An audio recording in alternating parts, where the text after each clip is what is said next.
All right, welcome back to Sonic Labs, folks. Today we're diving into the origin story of Sonic, and honestly, it's a bit of a wild ride. Emily, you ready to get academic? Absolutely, Liam. I love a good backstory, especially when it involves Commodore 64s and a bit of computer science history. So, let's talk about Dr. Bernhard Scholz, Bernhard, as everyone calls him. He's the founder of Sonic. But before all this blockchain business, he was just a kid in Vienna, tinkering with a Commodore 64 back in 1982. That's where it all started for him. Yeah, and you know what? That totally resonates with me.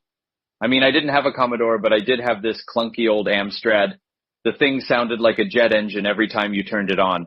I remember typing out basic code from a magazine, and half the time it wouldn't even run.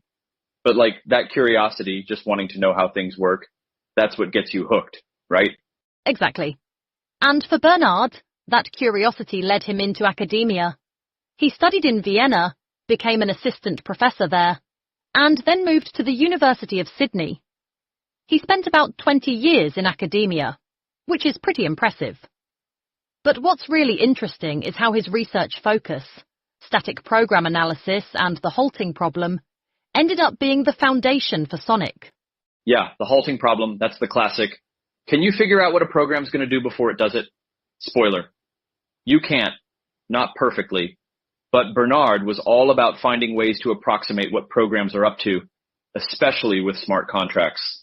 He wanted to automate the analysis, not just have people poking around in code. That's a big deal for blockchain security. I love that it's always the students dragging the professors into the new stuff, isn't it?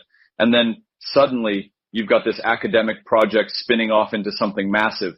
I mean, it's wild to think that a bit of curiosity and some research papers can end up as the backbone of a billion-dollar blockchain.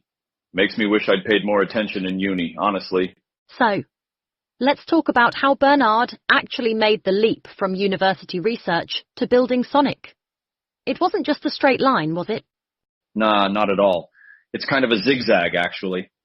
Michael, who, by the way, was Bernhard's student at the University of Sydney, was the one who really introduced him to blockchain as more than just an academic curiosity. Bernhard was still deep into static analysis, mostly working with Java, but Michael kept saying, hey, you should check out what's happening in blockchain.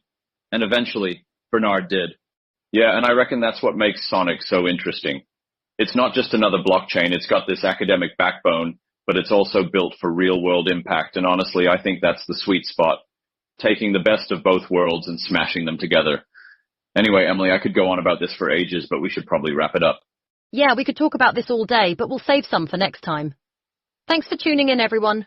Liam, always a pleasure. Cheers, Emily, and thanks to everyone listening. We'll catch you in the next episode of Sonic Labs. See ya. Bye, everyone.